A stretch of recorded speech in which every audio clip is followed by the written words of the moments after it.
Plan RBA for our November 9th meeting. So we'll start with roll call, if you don't mind. Sure. Let's see. Fernando County, Mr. Thornton. Here. Cedar Richmond, Mr. Jovian. Here.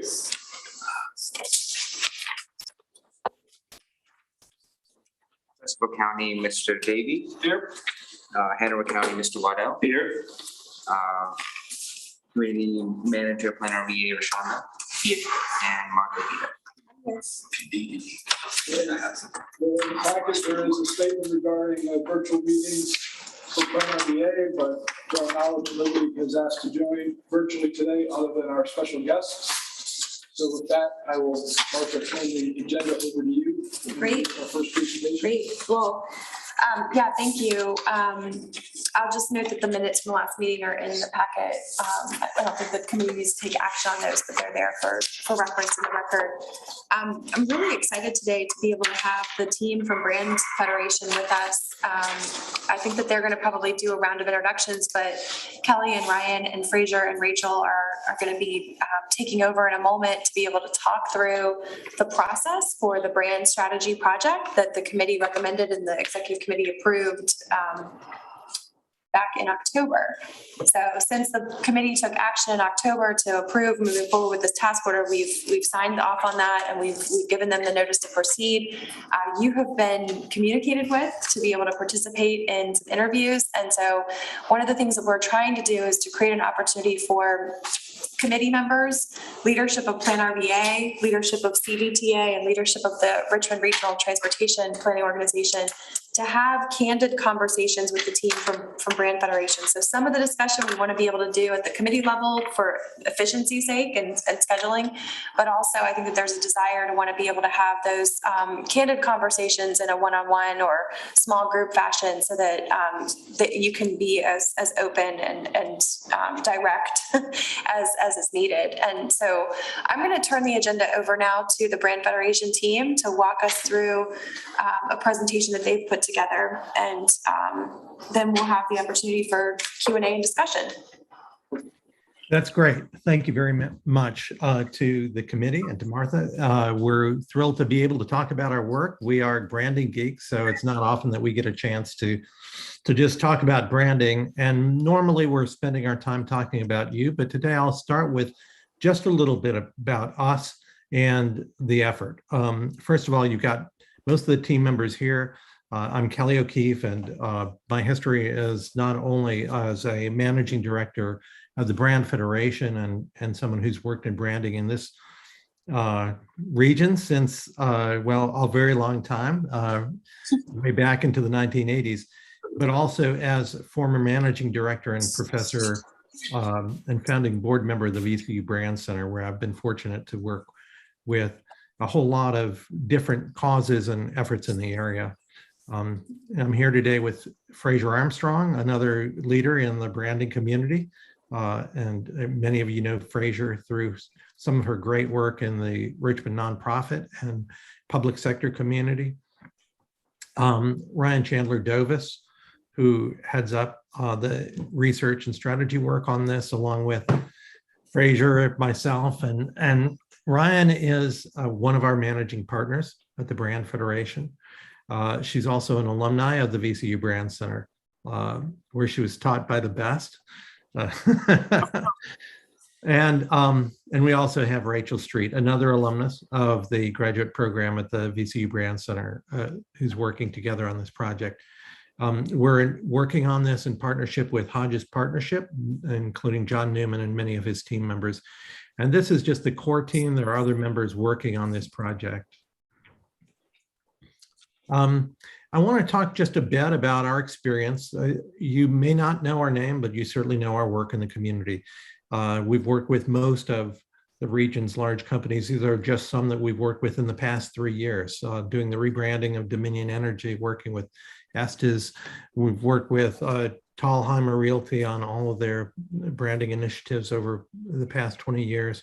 And we've also worked, myself, my partners here have worked on many initiatives in this city, from heading up Matt Williams, a partner of mine who used to run the Martin Agency, and myself working with Venture Richmond and the students at VCU Brand Center to launch the RVA initiative, to working with the City of Ashland, Chesterfield Economic Development, to Brand Meadowville in partnership with Timmons. We've worked with Richmond Tourism and Virginia Tourism. We've worked with all of our great colleges and universities here, from our current work in branding for VCU to work in branding for University of Richmond, Reynolds, and John Tyler, soon to be Bright Point, renaming that we've led the effort for. And we've also worked with RMA, the formerly Retail Merchants Association, now going by RMA, and about to potentially be going by something different, but I can't talk about that. So our work in the community has been rich and deep. That's also included the Greater Richmond Partnership, which I'll talk about in a moment. And we're fortunate to have accolades for that work. I think the most important thing is to be able to help organizations to clarify their brand, to unify their people around that branding, and also to simplify the message so they can tell their story as well as possible.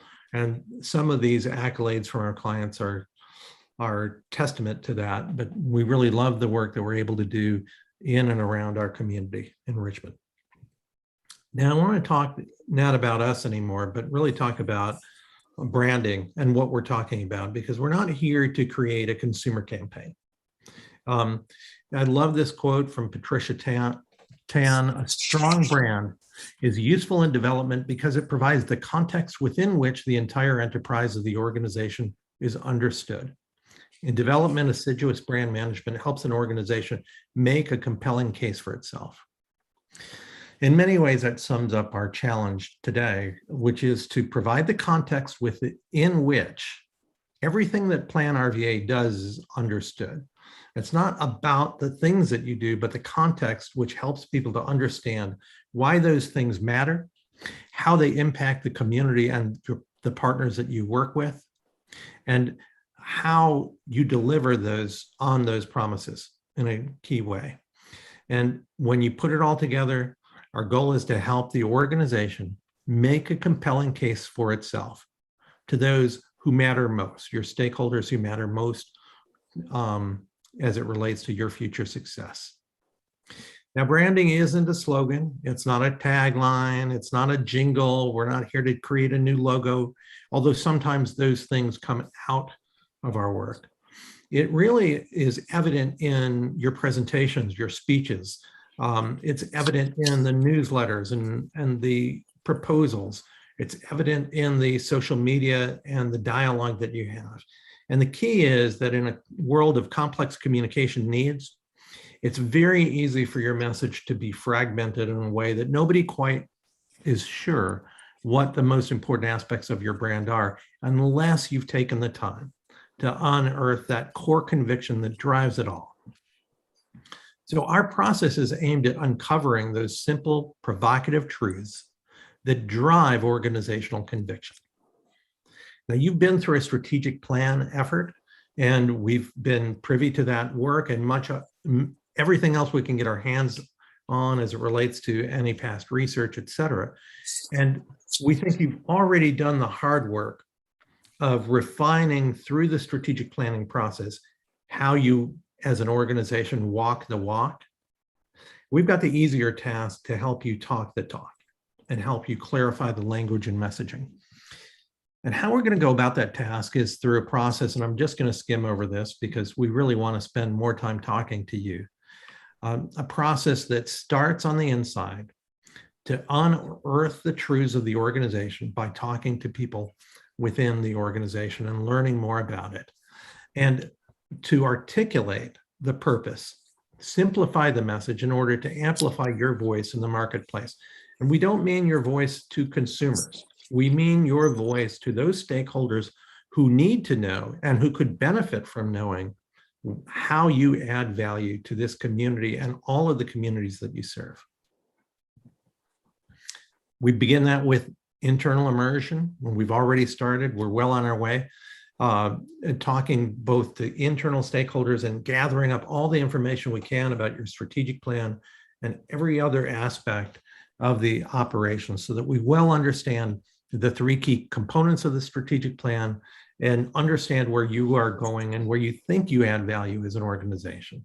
And then once we really are clear on your own objectives, we want to understand how outsiders feel about the organization. And again, we're not talking about consumers. We're talking about strategic partners, influencers, stakeholders, those in the community that simply stated they need to understand what the impact of Plan RVA is on their work and on the communities that they love and that we share.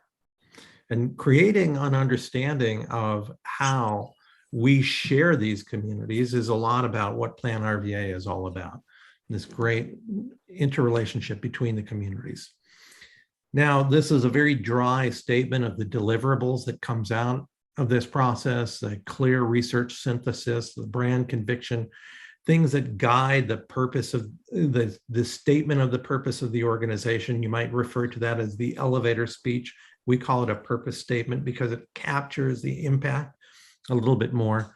We'll clarify the storylines, the things that you want to talk about that have the greatest impact on the audiences that you seek to reach. We'll also clarify who those audiences really are and who needs to hear the story. And we hope to be able to do all of that over the process of an accelerated 12 to 16 week process, and then help you to transition and implement that. So I want to show you a little bit of what that might look like, just in case you're still wondering, but what do those deliverables look like? And I'm going to show you other people's work. So let me just say that your situation is unique, and our work in branding is to help understand your unique situation and never to apply somebody else's situation to yours. So as you look at these, you may think, well, that doesn't relate to us. And of course it doesn't. The less it relates to you, the better it is. But for example, in our work with MIT, in their open learning division, which is the pioneering division that has really helped create free open education all across the globe and do it in a streamlined fashion. They also help other universities, competing universities of theirs, to get their education online, which is remarkable. And we did this work before COVID hit. Of course, the importance of all of this has only been amplified since the COVID epidemic. But here we first had to clarify their audiences and the needs of their different audiences. And you can sort of see that their audiences included individuals who are seeking that higher learning, enterprises who want their people to be educated, the educational visionaries who help develop new content for online, and their own staff, the MIT staff and partners, because in most organizations, even the people inside the organization are not always articulating the value of the brand in the same way. And so we always start by making sure we get everybody on the staff, everybody involved in the organization, clear on how to talk about your best assets. We also clarified their process, the key roles that they play in disseminating, generating, and participating in online education. And then we clarified a sense of purpose, which you can see here as a core brand message is a learning catalyst, advancing all of humanity through the radical redefinition of possibility. Now that sounds lofty, and that may sound, well, that doesn't sound at all like Plan RVA. Again, it shouldn't. But even when we go into those core messages, we break it out into the key components of that: a learning catalyst, advancing humanity, and radical redefinition of possibility, all of which led in their case to a mantra of sparking possibility. So that's just an example of 4 pages in a deliverable that was about 80 pages. But we've done the same work for Library of Virginia. This is an inspirational, a few slides from an inspirational, what we call the Brand Manifesto, which characterizes the impact of the brand in an inspirational way. We've done it with RMA, as I mentioned, in helping to understand the needs of the audience and clarify that. You'll get a clear, detailed research report. You'll get clear message breakout. You'll understand the target audiences, and you'll just understand the core impact. And also with Greater Richmond Partnership, where what we learned in the work that we did together on that effort is that there was a lack of local identity that needed to be worked out. Each of these are just a handful of pages from a large research report, but everything that you see that is in italics is an actual quote, and we'll report back to you what your audiences feel like the impact is. Any area where you have issues to address, for example, a perceived lack of focus, and then also what are the key attributes, in this case, for example, partnership.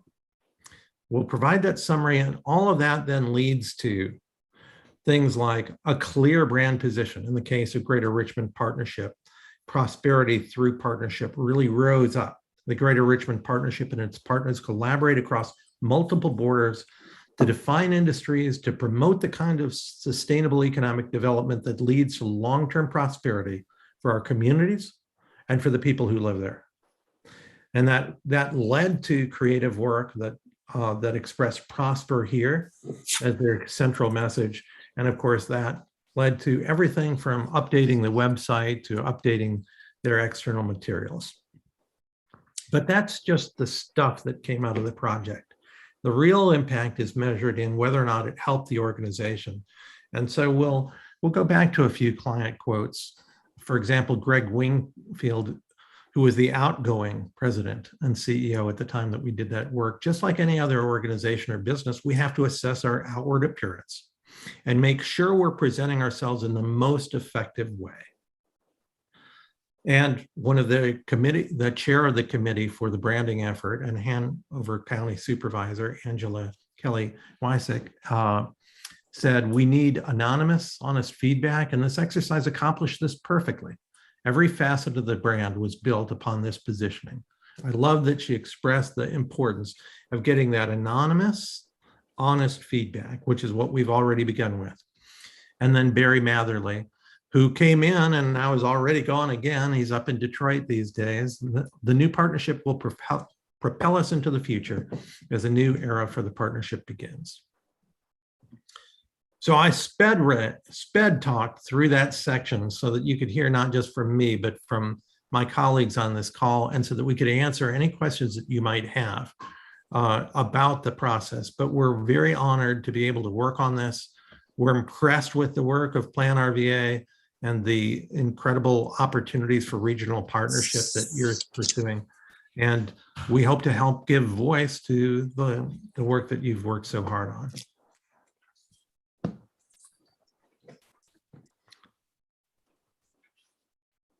So are there any questions or comments that we can help talk about? Kelly, it's Tim Navy. Thank you very much for that presentation. And I think the best thing for us to do is make sure we get the committee's questions out on the table about what Kelly Stevens is doing for us, because obviously we're sort of the internal amplifier for this for the rest of our board. So I want to make sure you guys can ask some questions. Please. Kind of a shotgun question. Am I speaking loud enough so everybody can hear? Thanks. Who do you see as our client base? Who are we to outreach to? Obviously the municipalities, but there's a lot more. Who do you see, please? Some of that will be defining as we go through the research. So we're still in the midst of doing stakeholder interviews right now, speaking to many people internally and getting their point of view on that. So I hesitate to define the audiences before we finish the research, because that's one of the research objectives, but know that we will be exploring that through each of your perspectives. The question's going to come back to you, Charles. Thank you. It's a great question. I'll ask maybe one for sort of the team and the group. I mean, Mr. Thornton, you've been around a long time, and this is, I hope, a step in the direction of a priority that you've wanted to see kind of come to life for a while. But I want to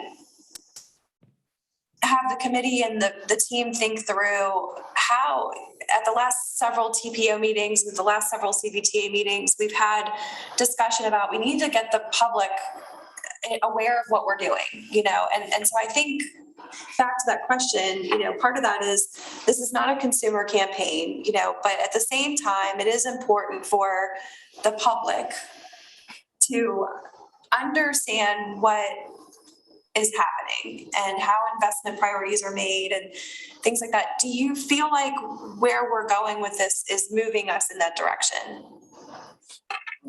First of all, I want to applaud us for taking this route.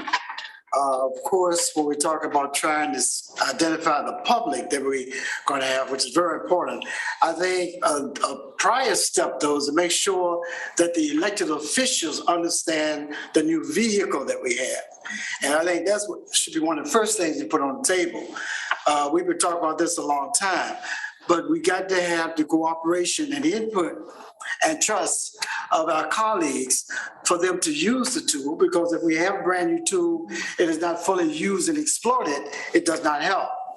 And of course, I've been talking about this for a long time, and my definition of the audience is John Q. Public, who has no idea what a CDTA is, any of these things. So we talk about how to address that. And I just think that we're heading in the right direction. Want to make sure that we use this. I'm interested in, Mr. O'Keefe, a little bit more information on what you call brand position. Could you Yeah. speak? I certainly can. It's really the core way that we want to talk about the brand's greatest impact. And one of the challenges that we often have in a brand in the public sector is that we talk all the time about the multiple different things we do, but we never talk about why we do those things and what is the intended impact that we hope to have on the communities that we serve. And I think you've just beautifully articulated the fact that this is an organization that is doing something remarkably important in this day and age. We have a number of communities that without this might have a challenge creating cross-regional programs in the areas where it's most needed and in areas that are up and coming and developing areas. For example, public transportation. We just know that this very week, a significant bill was signed to fund public transportation across the country. Without regional cooperation in our own community, we may not be able to take advantage of the additional generosity coming from the federal government to make sure that we have transportation systems that allow our people to get from their homes to their job sites, to reduce the carbon impact on this beautiful environment, et cetera. Now, anything that I say that suggests that I know what that core brand position is today, just disregard that. We got a lot of work to do. We've got a lot of conversations and research to do, but it is that. It is helping to understand the core value this organization provides that can't be duplicated by other organizations. I would just... Please go ahead, Freedom. Pardon me, go ahead. Please go ahead.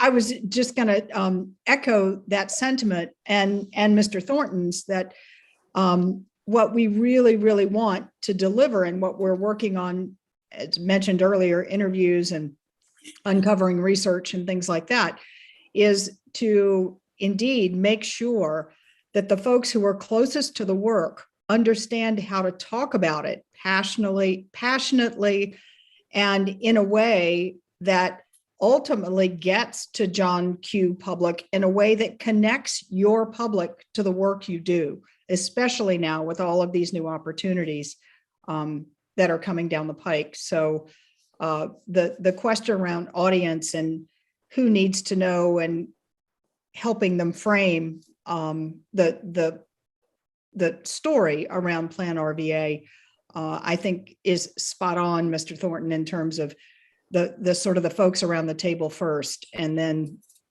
helping that disseminate that message a little further out.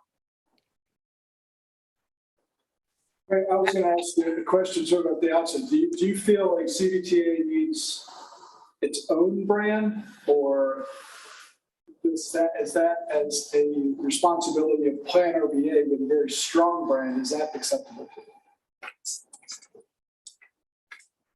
Well, I think the research will tell us the answer to that. But I will say that the context between subsidiary brands and the Plan RVA brand is a little confusing right now, I think, to some.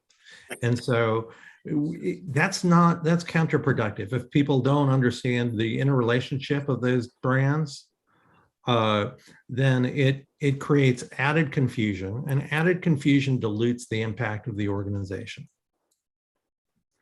I was going to jump in on the brand positioning question and give an example, because I think it does a really great job highlighting what it will look like if we do our job right. And of course, this is private sector, and this is totally unrelated to your brand. But if I'm to say, what is the brand in the world today that champions each individual to discover their inner athlete? What do you say back? Nike, right away. We didn't have to, I ask that question all the time. I've asked it of my students. I've asked it of people, private sector, public sector, across the board. People get it within seconds. That's strong brand positioning. Nike lives in a category of athletics that a lot of people occupy, and yet I can use one sentence and you know exactly what company I'm talking about. That's what we would like to give you. Who will be armed with that sentence first is something we'll discover. How that sentence will filter through an architecture of brands is something we'll discover, but that's our goal. So without them giving you your answer, Frank, what do you think about those two? Because obviously you are part of both, intimately part of both. Well, my position is that the public in general, and I'm going to speak for, I have to be careful what I say here, but as an elected official, I feel that I could have done better in identifying what I do for the public. And that to me is one of the problems that we have. And that's why this is so important.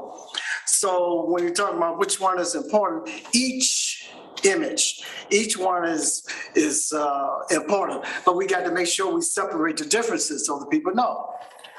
And again, I have to be careful what I say, but I think maybe sometimes we have taken an elitist approach, and the public doesn't accept that, and I'm on that side. So what we're doing now, I really like, particularly one of the things I saw up there, I really like this thing about something we don't talk about so much, and advancing all of humanity. Gosh, if we could get that idea out to people. That's what we're trying to do for government, trying to help them to make life better. We got to do better with that. So this is why I kind of like this thrust. Can I kind of weigh in on the one brand or two?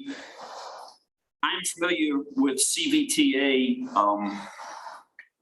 and Plan RVA. I think for simplicity's sake, from the general public, separate brands, but cross-pollinate, if that makes any sense, because they're unique emphasis, unique purposes, but they're coordinated. So to Mr. Thornton's point, or what I understand, I think it should be two. Assuming that our market is also inclusive of the general public, it needs to be somewhat simple, direct, but to the elected officials who understand what's going on, it also needs to be very detailed. I mean, we need both. So that is the challenge that you're going to go to, because if they go to a CVTA and they realize that they're paying additional gasoline taxes and 0.07 sales tax, and if they decide to do any research, well, where does it go and how does it work? That's their interest. But from the broader perspective, that's as far as they're going to go. Where's the money going to and how? From the broader perspective of the services that we offer, they may not go, the general public, a student in a VCU class in Wilder School may not go beyond that. But at least we've reached out and given them the material, the information from both levels, some summary or detail. And I'm a detailed kind of guy. So you've got a challenge. It's a common challenge in our world is understanding how to reconcile multiple brands under the same entity. It's the same in the commercial world as it is in the nonprofit world and in the public policy world. We have multiple brands, often subsidiary brands and parent brands. So for example, we not only helped to refine and relaunch the Dominion Energy brand and renamed it slightly, it used to be Dominion, but we also have created subsidiary brands like the Bright Suite brand. If you see the Bright Suite brand, which is where the innovative programming for security systems, for home solar, for electric vehicle charging and other non-regulated work are coming out of, we created that brand deliberately as a subsidiary. It's important for you to know what that brand is and does, but it's also important for you to know that that brand is part of Dominion Energy and part of that broader family. And often we're reconciling that. Now, we don't have the answers in this case yet, but those are definitely some of the questions that we're asking and the information we're trying to tease out. And once again, the importance is not just understanding what the relationship is between Plan RVA and CVTA, but also why do we care about CVTA and Plan RVA? Why is it important to our community being healthy, prosperous, inclusive, et cetera? And so we're looking at the same time in terms of understanding the functional needs of those two brands and others. We want to understand the end impact. And to address the other part of what you said there, it's also not at all uncommon that we would have to address both being accessible and high level enough to capture a big idea and being completely transparent and authentic enough to be able to go deeper into that. So there's often layers to this communication. We certainly wouldn't want to make some big, broad, lofty statement that might, resonate with people, might have some power, but didn't ever share those details, because we all know in the world today, there's a lot of skepticism. People are going to want to do their research, and some people are going to want those details. So there's always layers to this communication. We have to give those people that want that deeper information access to it. And we have to have something that's broad enough that can start to really occupy a space and be reinforced and help people understand that accessibility piece is important. So that's a very common part of our work and something we'll be working with you all to define and create. Thank you. Go ahead, please. Yeah, I was just going to speak a little bit more to that question. I think along a dimension you're alluding to, which is different than CVTA versus Plan RVA, is it two, is it one, is the distinction between the inside and outside, and the high level materials I think are really needed for those on the inside, whereas it is important that the people who are on the inside publicly facing can speak to the high level goals, the aspirations, the brand position, but I think the actual products might actually need to be two different kinds of materials. And I'm wondering what your guys' experience has been in producing separate materials, or if it's all in one document, and how that kind of looks. Well, I think one thing to make sure we're clear on is we work on a strategic level on the brands, and then there will be a ton of executions that come out of this work, including many different layers of informational brochures or other, white papers, et cetera. We aren't going to be creating that tactical work. We will be working with partners to create the actual executions, but it isn't at all unusual to create executions for different audiences with different informational needs. Thanks.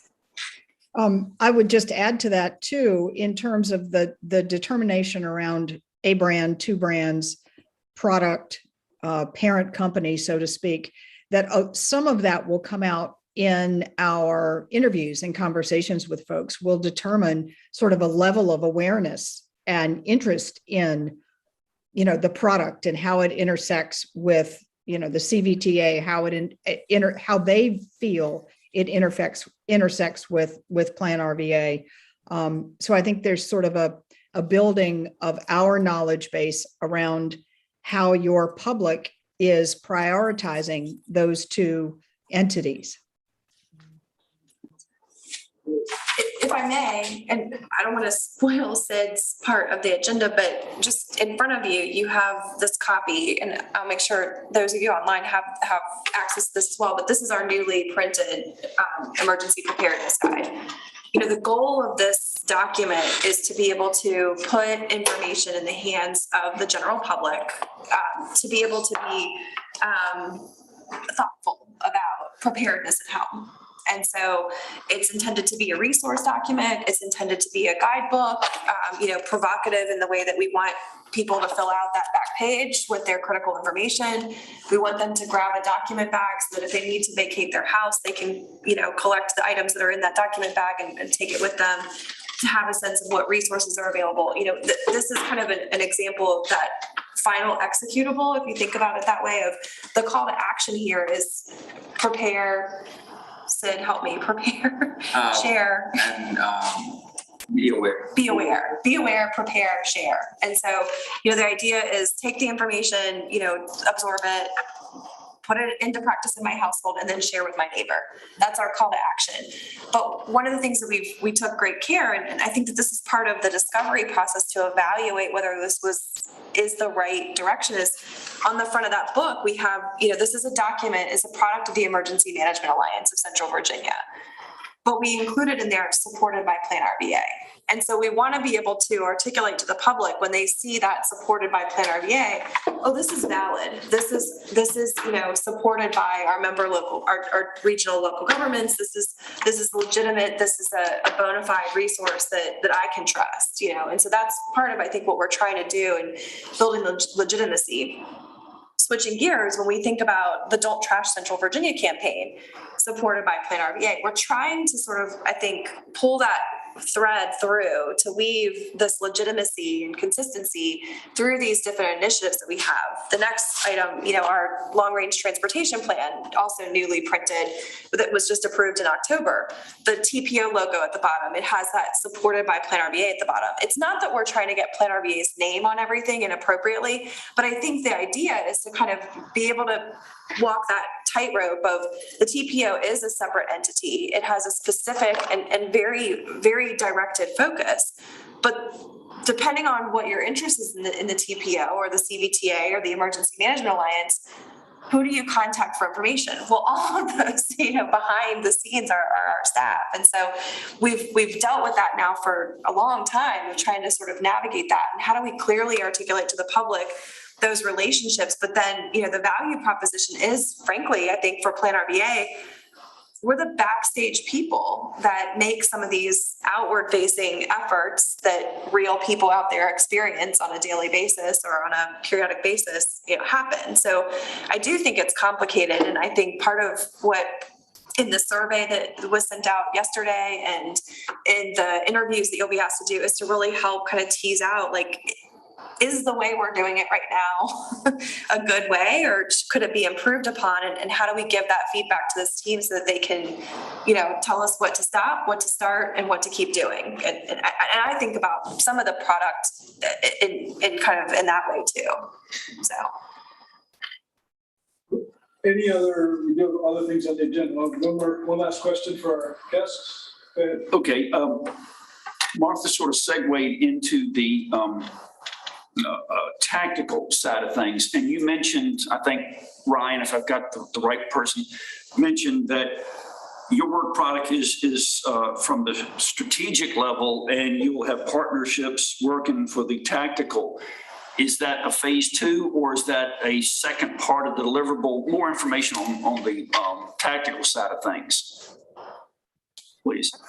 Absolutely. So in that timeline Kelly brought up, maybe we would want to bring that back up. There's a 2-month implementation period, and that's where we'll identify partners that can help us implement the strategic work, decide, sort of what the channels are based on the strategic, the research and the strategic findings. And therefore the partners that are best suited to help us create materials for those channels. And then we will work to implement that work. Now, it won't all be completed in 2 months. It never is. Campaigns are ongoing. There will always be new materials needed, new channels, new messages in the world. But we're going to start with this 2 months of implementation to ensure that the key elements that we recommend are put into practice and are executed in that timeframe. And we'll be doing that in partnership with our partners at Hodges, so that we get the messages out there. We don't think it's going to be a complex story to tell. In fact, we think it's too complex the way it's being told now, and we'll end up simplifying that story considerably. But we will be helping to make sure that the story is articulated well and that takes hold. Thank you. Thank you, everybody, for joining us today for the presentation. Great job. And I will challenge us as the committee members, we have to be the champions of making sure the strategic part of this stays, laser focus, for the portion of it, because you don't want to move into tactical too quickly. You want to make sure our strategy is sound. So. We look forward to working with all of you, and we're excited to be able to share the good work you're doing in a way that is very clear to people. Thank you all. Thank you. Thanks so much. Bye-bye.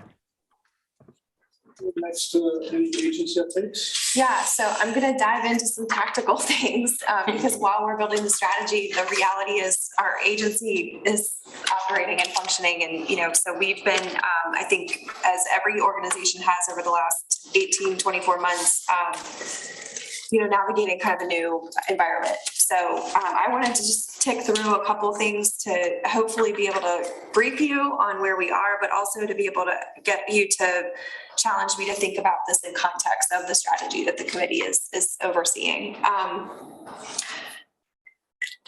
One of the things I think that if you've been present in our meetings since July, we transitioned to hosting in-person meetings back after about a year and a half of, or just better than a year of virtual. The virtual meeting format for us was a huge opportunity because prior to March of 2020, we had meetings in this room. They were recorded for our benefit to be able to help with preparing meeting minutes and to be able to produce the records of the entity. We weren't using those recordings as a vehicle for any kind of public awareness or public outreach or public engagement. The ability to live stream meetings happened, as an outcome of this migration that we made during the pandemic. And so in July, we had to make that transition back to in-person, and we're still kind of working through, I'd say, the tactical elements of making that a streamlined process. So Sid and other members of the team have taken, I think, great strides to be able to document what our protocols are internally. And, those aren't things that we talk about a lot in the public sector or the public facing area, but, to make sure that all of the equipment testing is happening before the meeting, that the CVTA meeting is as accessible as the Plan RBA meeting. And each of the committee meetings, there's sort of a cadence and a consistency there. So Sid is really taking the lead on that. And I wanted to, if nothing else, just to you all acknowledge the work that has had to go into building that consistency. We have executed an order to upgrade the equipment in this room. And so we have been working to be able to improve the in-person experience here so that what you see on the visual display information is easier, but also to be able to make sure that the transmission from what's happening in this room out to YouTube and the recordings and that kind of thing is a higher quality. We are not a state-of-the-art organization when it comes to this kind of technology. And so I just want to be, open and honest that we do rely a lot on, I think, solid equipment. But I mean, as an example, this piece that's doing the recording today, it's AI. It does the best that it can, but it's not a replacement for a human being that is manning this equipment and panning and zooming and those kinds of things. At this point in time, we do not have the resources to be able to have, a dedicated human being at each one of our meetings doing that kind of quality production. I think the next phase is probably for this committee to start talking about when and how might we need to deploy those types of resources. And is it across all 15 to 20 meetings that we host a month, or is it more in specific types of meetings or, content, or, how do we start to think about resourcing those types of needs? We're starting to, I think more creatively about how to take the 2.5-hour CVTA meeting recordings that we have, and could we go back in and take slices and snippets to be able to push out on social media or to be an enticement to somebody. We're starting to talk about how we could bookmark, I think is the word, certain parts of the video, so that if you wanted to tune in, if you clicked on the minutes, you'd be able to tune in directly at that section of the. So we're working through, I think, the technical aspects to be able to do those kinds of things. So that's a stay tuned, but it's things that we're actively talking about here in the agency. As you know, we developed a public-facing participation guide that helps to kind of show the multiple ways that a member of the public who is interested in what's happening in the public meetings that we host to get involved. They can now, it used to be that the only option really was to come to the meeting, to take a day off of work or whatever. Now they can live stream it. They can tune in later and watch the recording. So we're trying to kind of beef that up. Mr. Winslow's challenged me to try to create from that user guide a more user-friendly guide. So Rashonda, who I'll introduce in a moment, is helping me to pull that out. And I think we'll be debuting that within the next few days. And so we're pretty excited about that. We are continuing to post notice of meetings online and to try to think about more creative ways through use of social media, not just Facebook, but other social media type public outreach tools to be able to help entice people to want to check out our calendar and see all the things that are going on. And whether it's transportation or the environment or emergency management, this is how they could start to tune into those different things. So we're thinking about how to create those greater opportunities for interaction. Finally, we do have a media outreach guide that was prepared this summer. And so I think as we start to develop this messaging that is going to come out of the strategy, we're going to have a much clearer, less complex way of communicating with media. And so, I think one of the things that through this arrangement with Hodges Partnership and Brand Federation, I hope that we'll be able to do is to be able to pitch media on stories that are happening in the region, pitch media on events that we're hosting. I think there's perhaps collective disappointment that last week's transportation forum didn't get the coverage that we would have wanted. And I think part of that is because, we're not able to deploy resources right now the way that we would like to. And so the idea is that for next year's forum, we want to be much more, I think, well-positioned to be thinking about, is it a good idea to host a forum 2 days after a gubernatorial election when media is completely consumed by the results of our local and statewide elections? It might not have been the right move for us. So Sid's been working with Rashonda to kind of, recover from that. And so how do we take the recording, the footage of that event, and start to splice it and make it available for people to tune in, albeit after the fact, but tune into that content, which was a great event. And so how do we spread the word about people who after the fact could benefit from the information that was shared? And then finally, I think, this strategy is really going to be able to help, but, we've got some really, I think, tactical things that we want to set in motion after the first of the year, coming to your respective boards of supervisors if invited to come and do briefings and do other types of conversations. I know that's a priority for Mr. Davis. And so we want to have that up and running, by the start of the calendar year. So we're working kind of on these different, I think, planes, if you will, to be able to get some of the tactical things in motion. But this is the stuff that it's like the analogy of the swan, and above the water, it all looks, hopefully, it all looks like cool and collected, but underneath, our staff members are working very hard to try to make these different pieces fall together so that along the timing of the strategy that Kelly and team, we're ready to go on that. We've got kind of these foundational pieces in place. So to that end, I'm really pleased to introduce you all to Rashonda Lanier-Jackson, who's our new Community Engagement Manager. So Rashonda is on today, if today is November 9th, she is on day 9 of employment here at the Immersion, and she is drinking from a fire hose. She's attended, I don't know, 3 or 4 of the public meetings that we've hosted thus far, has been meeting with staff over the last about 8 days. She agreed to come in on a part-time basis even before the 1st, but her official first day was the 1st, and has really been hitting the ground running to be able to understand this organization, where our opportunities are, where our current challenges are that she needs to dig in and roll up her sleeves and help kind of fill the gaps. And I'm very, very excited about her joining the team. And she comes with a really wonderful experience and background that is going to be just really a great addition to our staff. So I don't want to put you on the spot, but I did want to give you a chance to introduce yourself and kind of share. What were your last words before you came here? Sure. So thanks, Martha, for that. I really appreciate it. Again, my name is Rashonda Lanier-Jackson. So before coming to Plan RVA, I was at the Department of Housing and Community Development. I am a native of Virginia, graduated from Dinwiddie High School, went on to James Madison University. From there, I went to Charlotte and taught for a little bit of time, and then transitioned into a community engagement role. And so my job was to work with a portfolio of schools from elementary to high. And the purpose was to help them meet their needs with community partnerships. So whether that was your YMCAs, whether that was your neighborhood associations, whether that was Novant getting a health clinic out to do shots so kids wouldn't have to miss school, it was all those things, from supplies to, holiday presents, all the things.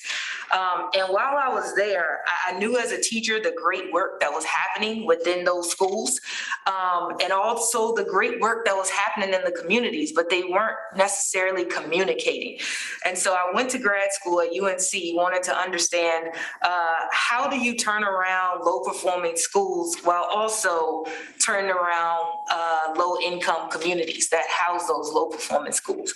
And I can't say that I was able to get the answer to that in 2 years, but out of there, I did a graduate research project based on a school in Chicago. And so I ended up moving to Chicago. I got offered a job from doing my research there. And there I worked with families and students and schools again. And so that piece of partnering together to create, outcomes that change lives, change trajectories. A lot of the students, and so what was cool about the organization Horizons for Youth is that they offer scholarships to inner city students who wouldn't be able to go to a private school and receive a private school education.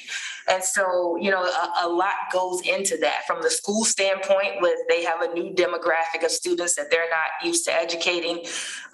That goes with, helping parents understanding, hey, there may be some learning disabilities and how to advocate for your child, but also teaching your child how to advocate for themselves. We also partnered each child with a mentor, and we took them on monthly outings, exposure to the Chicago Aquarium, to various museums, cultural tours. And then my spouse and I are both from Virginia. And so we have a 7-year-old. We're like, okay, we love family. He is all about family. And so we made the move to come back to Virginia. But my job there was like, you can't leave. And so I was actually working remotely from Virginia, flying out to Chicago monthly until the pandemic hit. And I just kind of shut down all travels. And so from there, I went on to the Department of Housing and Community Development. I served as a program administrator in their homeless and special needs housing unit. So I'm really excited about the new housing project and excited to support those efforts. But something that I shared in my interview was that I live my life and my passion and my roles are about, what is the quality of the service that we're providing to the least of these? So now what is the service? Well, what's the quality of it? And so I'm really excited to bring that personal touch to Plan RVA as we, reach out to different demographics and different groups that we haven't had those relationships with. And not only to those new relationships, but cultivating the partnerships and relationships relationships that we do have. And, you know, with this new branding, I'm excited to really get that clear cut message of who we are, what it is we do, how our work impacts you, and how you can help us to make sure that we're creating a better Virginia where everyone can thrive. Thank you for that. What a great summary. Thank you. Welcome aboard. Thank you. Welcome aboard. I sense urgency and commitment, which is a good combination. Oh, yeah. Martha, you picked the right person. Charlie, a couple sentences of your background to Yeah, help share a little bit about who you are. Okay, I'm a citizen commissioner from Hanover County, but I've served time in Northern Virginia. 6 years on the Herman Town Council as a town councilor. I've taken, for what it's worth, Mike Chandler's planning commission, full-blown planning commission, so I've got some background in there. I took a couple classes at the Wilder School on land use and infrastructure and sustainable transportation policy. I'm a car guy, but at the same time, I'm a detail guy. Kind of like you, I sense we're on the same level detail-wise. But retired, but I stay busy and I travel a little bit. But outside of that, to change trajectories and make better community is also one of my goals. So I sense a kindred spirit. Thank you. Thank you. I appreciate you sharing. I think I'm excited to work with you. And my name is Jake Giovia. I'm the Richmond member of the general public, and I do a lot of work on state and local housing policy. And I'm looking forward to the work. Likewise, Jacob. Nice to meet you. Mr. Thornton, only 2 sentences. Because we could fill up the rest of the day with what you've done. First of all, welcome. I'm a retired educator. I taught, I had the honor to teach at my alma mater for many years, Virginia Union University. And,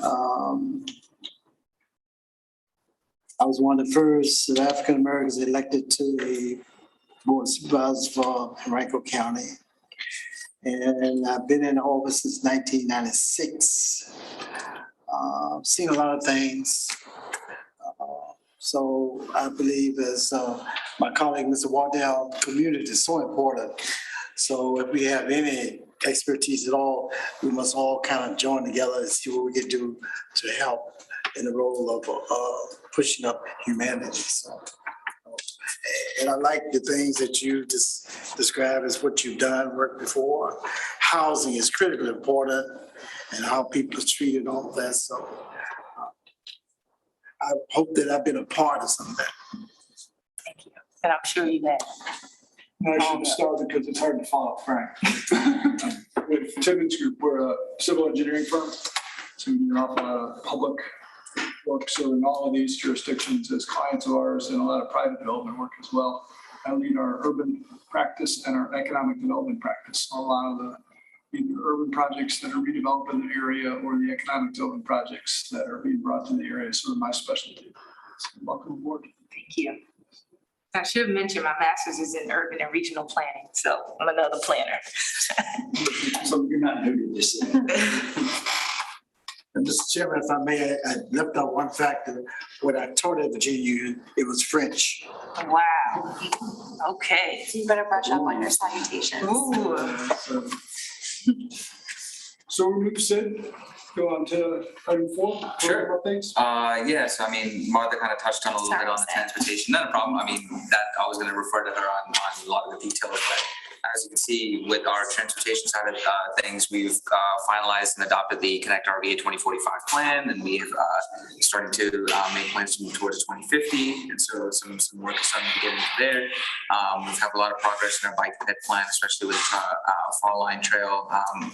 Maybe you might give a little more detail into that.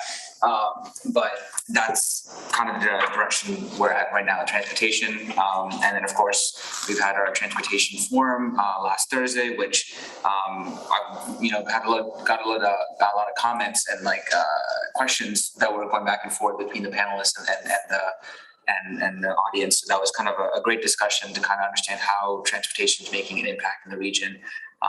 Hopefully we wanted more people, but definitely a great discussion. As for emergency management, as you can see, they've developed the emergency management guide to kind of be more accessible and be more visual appealing to the audience on how to prepare yourself in an emergency management sense. And I'm working on the public outreach team right now, and they've developed their social media calendar, kind of develop their emergency management Facebook page to get more content out to help push out more information on preparedness, on start training and any other training that comes up in the region between now and next year, and any other training events that were supposed to happen during the pandemic are trying to figure out other methods to happen this year. So that's in the works right now. And as for the environmental side of things, our Don't Trash Central Virginia campaign is moving more progressively now, and we're starting to make more partnerships, especially with Keep Virginia Cozy, which was a great Zoom call we did a few weeks back on how we can kind of partner together to kind of push out more events, push out more activities that we can kind of promote through Plan RVA and our partners with the Don't Trash campaign. So me and Sarah and Rebecca had met up over the call a couple weeks ago to discuss what are we going to do next and what our plan next is. So that's exactly where we're at right now with the campaign. I feel like we've been pushing out content pretty frequently, but I feel if we've tried to slow down our way of sharing to say once or twice a month on that content, we're able to allow our partners in our localities to be able to share that content at that time too. If we're constantly seeing emails coming in, oh, we have new content, we have new this, it's going to be hard to keep up with what we're trying to share and whether this week was mentored or next week was mentored. So that is something we're working on right now to kind of hone in on what is the best strategy to kind of move forward with this engagement plan for the campaign. And that involves meeting with our litter managers, and so discussing with them on what are you doing on efforts on your side to kind of promote this, and how can we work together to kind of develop this toolkit that can go out once or twice a month and see if this strategy will really help promote the campaign even more, and build more partnerships with people that we haven't kind of worked with. So kind of a rough summary of where we're at right now with public outreach on that sense, and continually to kind of see more challenges and efforts we can make to kind of increase that awareness for Plan RVA. So my thought for one of them pushing all these program updates together is to really start to develop this Instagram page so we can kind of connect with our Facebook page. I've already started thinking of posts and videos, and having a personal page allows me to understand what is working, what is not working, and what can we do to increase our engagement. So I'm kind of paying attention to that a little bit on that platform itself to understand how can Plan RVA use that engagement, and partners that having Instagram can easily tag, easily share, easily promote, share a memory, really get that engagement going, at least on one platform on that aspect. So it's an idea, it's in the works, and I will definitely have like a kind of a plan developed for that out, but it is something that I'm thinking about for our efforts. So yeah, that's where we're at. Questions from any staff? We'll open discussion, we may have a few on the Connect RVA, but technical question for Sid. Are you able to capture statistics on hits on your social media page and analyze how long they've been on, where they go to just the... Yeah, so the analytics, I've been able to look at that. I actually did that sort of preparation for the Connect RVA 2045 social media engagement plan. And so kind of looking at all of the different posts we did, looking at LinkedIn, and looking at Facebook and Twitter, and looking to see between this month and this month, what was the growth and what was the engagement. And within that, was it the picture that was clicked most? Was it the links that were clicked most? So look at those sort of details to understand when we share this kind of information, what is attracting to them, and what can we remove or condense to make sure that the right information and the proper information is getting out there. So that is what I was looking at, is longer posts and shorter posts, and only images and non-images, and looking at those analytics and understanding how has that helped grow our awareness between, especially in the last year since the pandemic. Social media has been fluctuating throughout, and hard to kind of understand the strategy on whether to post at 10 a.m. or post at 10 p.m. It's very there've been plans and there's strategies that people have put out on Spot Social and other things, but really trying to figure out within our organization and our audiences, what is that reaction we're getting and taking those first versus looking at the bigger sense, because then we can understand, okay, well, we're getting in this post, we got 25 people to really engage with this. Why is that? What's the image? What's the link? Was it our message? What exactly were we saying that really connected to that audience? And those analytics I'm able to kind of analyze, understand, which is still in the works on really kind of understanding a lot of it, but I'm really educating myself to figure that out, working with everybody on the team and anybody else that has knowledge or other aspects of media outreach that we've done that can kind of bring in that information. So I'm hoping that answer that. Roughly on average, how frequently is our post, our presence hit on social So media? it depends on the platform. Each platform also the messaging matters. LinkedIn, there's certain messaging you put on LinkedIn, certain messaging you put on Facebook. But on Facebook, we will try to do that, say 2 to 3 times a week. That we see most engagement on there. Twitter on a daily or every other day basis kind of thing, because things are constantly going on with that, and so we want to kind of keep up. LinkedIn is every now and then. We know we have a lot of professional outlets on that. So we try to cater some of our messaging on a lot of bigger projects or things like that, but also staff mentions, like today I shared something about one of our staff mentions. That's something I put on LinkedIn, but each of those platforms have a certain amount of posts that we do just so that we keep that engagement. And if we slow down, it's either to do with any public press or any other thing that's kind of affecting it, or it's just we just didn't have content to kind of put out. So right now I have a social media calendar up and ready for this month. And we're working to put in some stuff throughout the weeks to make sure that we have some content putting out, even if it's sharing old videos or old posts as like a throwback to kind of like, hey, if you missed this meeting or if you didn't get a chance to catch up on what we're doing here, here's a link to this, kind of those kind of strategies with that. But that's for the post wise, that's what I've kind of seen, or at least talked with other consultants that we also have on our bench to figure out what are the best methods to can really get that engagement going. So, One final question. Thank you. Roughly how many hits on our Facebook, your Facebook? Without boosting that, it can range from about 25 people to reach to 200 people A day. A day. Yeah, so the transportation forum reached about 100 people just from that day, and I shared it through a Twitter link, so that allowed people to click that link, go to our Twitter page as well too, so that we see, okay, we have more content there. But it varies on the post. It varies on how that post is attracting to the audience. So that's what I've been kind of paying attention to that. But it ranges from like 25 people to even 500 people as well too, depending on that. So Charlie, we have 580 followers on Facebook. So just for what, Nice. And since the Connect RVA plan, I've noticed an increase of 40 or 50 more followers on our pages since just that engagement itself, along with our Don't Trash and emergency management. So we've definitely been increasing our followers and people coming to our page since then. And I get notifications, you have a new follower, or you have new people checking out your page, and I'll see what kind of audience are we getting from that, especially on LinkedIn and Facebook and that, because that varies a little bit too. My Colombian question, just one more question, please.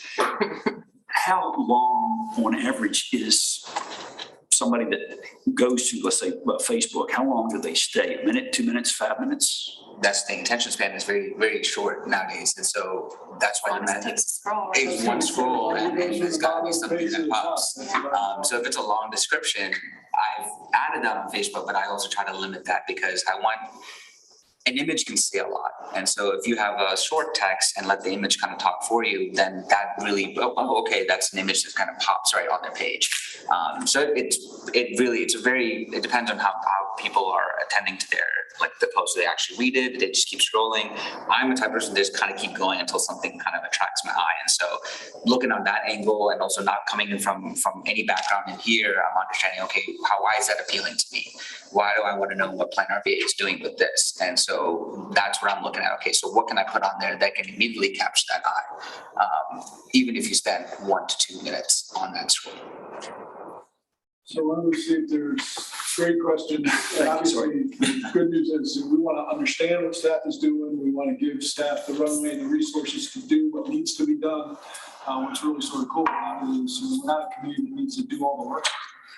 But we do need your guys' perspectives. And one of the things we absolutely need to make sure you do is respond to the interview requests, because that was critical when we put the list together of who we wanted to make sure got a full one-on-one interview. This committee was tops on my list, so please make sure you prioritize the interviews that Kelly's team is going to get scheduled to receive. Any other open items, Mr. Thornton? No? Jade? Just a question about newspaper media, if you're prioritizing that at all. We are, yeah. I think when we set our meetings, we have a media group of folks, and so we always contact them to put it on the page. And I think we did something with the transportation forum for Powhatan Yeah, as well too. I think this is something that I think we're going to need to talk with the team on. You know, we're at the point now where I would suspect that we're oversaturating in media outreach. You know, we're hosting 1 to 2 meetings a week. And so they're getting an advisory of some meeting, you know, out of our office that frequently. And so I'm a little bit nervous that we're actually, you know, we got to think more about that. And So we actually have a relationship. that's right. Because then it can be a conversation instead of That's right. So an notice that. that's right. So media are getting the notifications and they're getting access to our agendas, but that's putting a lot on them to read through an agenda for every single one of the meetings to decide whether it's worthwhile. And I think that relationship building to say, hey, this one's the one to come to, you know, this is, and so we need to build that rapport. I think the last little bit of coverage that we've had has helped with that. We've had some really good coverage recently on the housing grant, 2 articles in Henrico Citizen, 1 in the RTD. You know, we're trying to kind of build that a little bit better, be more strategic, and media will always get the notices, but how do we start to more directly reach out to them to say, this one would be a good one for you to cover. We had some success with that with the CVTA meeting earlier this year.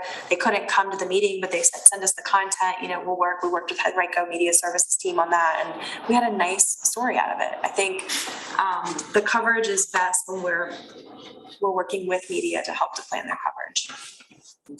Just one, sorry, I was just gonna follow up on that.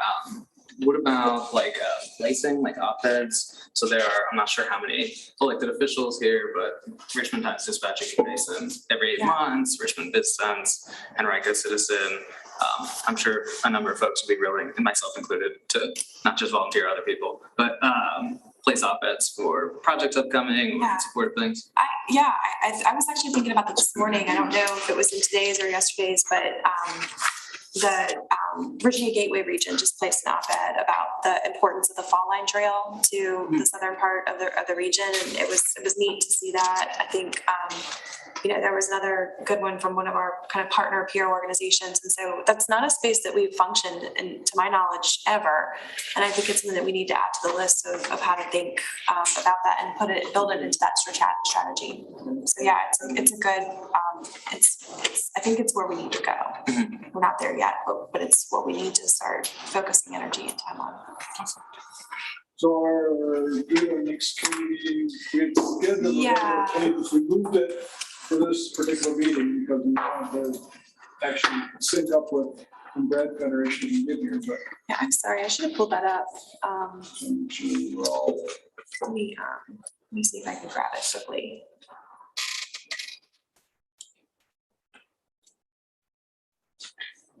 I think also just when we're talking about the media, something that like helps is having that product, right? So I think about like this book, the news story being like, you know, children and parents at Winter Park Elementary went through an emergency preparedness guide today, and they learned how to which is important because we're in hurricane season. Are your citizens safe? If you and your family would like to request, or you know, your social group would like to talk more about making sure that your members are emergency prepared, like it's something that catches the eye that students and parents were doing it, and here's a way that you and your group can also do it, you know? Yeah, because If I might, I really like that suggestion, and I think that's something like someone like Jason Cameron, superintendent of Richmond, would be happy to include in his Friday newsletter.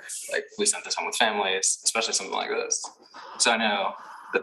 I really want him to send it to principals so we could get it in front of people, Yeah. you know, even if it's virtually, but the power of getting it in front of people. I'm gonna have a kid. I think it's December, I thought so too, because we were on the same. but yeah, we were every other So we month. don't have a full board meeting, obviously, so it's good here, but then we Yeah. did try to make it opposite of the board Yes. meeting and complementary to the board meeting, so. We just said, if you find that, if it Okay, is. so the next meeting would be January 11th. It's on, I thought we published one for December. Is there not a meeting in December? Not that I see now. Okay. I see October, which was now this month, Okay. and then January Okay, 11th. okay, so yeah, That's at our standing meeting. so yeah. So that one will be a big one because I think that'll be another one. I was gonna say, that's why I wanted to bring it, make sure it was on our calendars and make sure we're working towards that. So the interviews will have been completed by then, we'll probably maybe preliminary recommendations. It'll be before the February. monthly board meeting. Yep. So obviously, our job would be to make sure that this gets its correct priority in front of the board meeting. So that's why we set those meetings up when we did.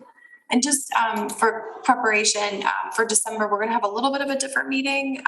We're actually, from a timing perspective, gonna be positioned that at the board meeting, we'll have hopefully media coverage because Mr. Winslow will be announcing the awards for the housing grant with PHA. So we're just getting through the planning for this, but we'll be inviting representatives from Virginia Housing to come and be here. And so the agenda probably will look a little bit different than a normal business meeting. We also have business meeting items, our audit, a couple of other kind of critical pieces like that, and some discussion about our office space. So it's going to be an exciting meeting.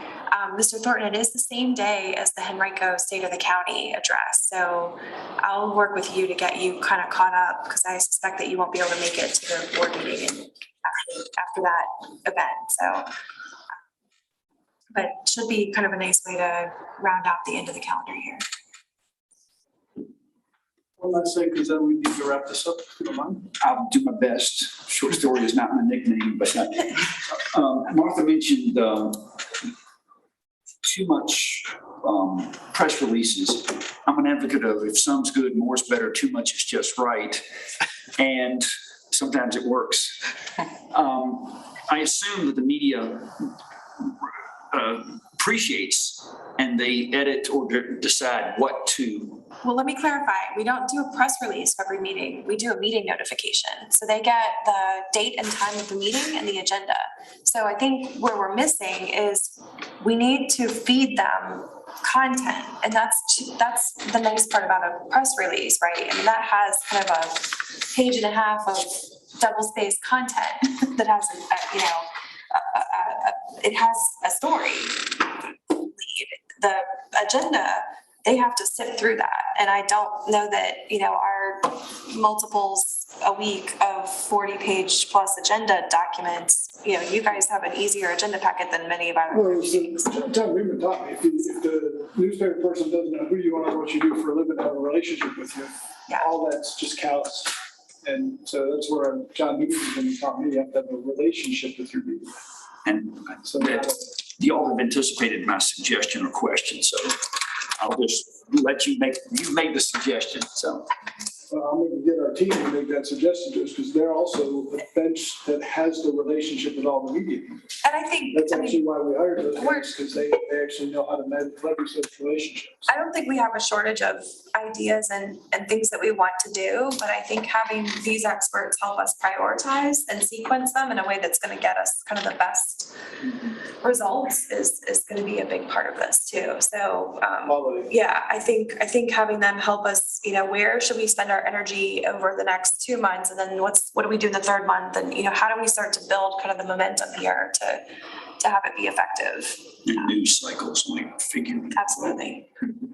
Thank you. Chairman, let's stay on top of the message. Yes. I think we almost lost that a little bit when Ms. O'Bannon was able to catch that, the quasi reporter writing that erroneous information about one of the agencies, though. So we need to really stay on top of the message. Yep, exactly. You need to control it or somebody else will. Great, great comments. Great meeting, everybody. Thank you. Yeah, thanks, everyone. Welcome aboard. Appreciate it. Well done. Thank you. Thank you very much.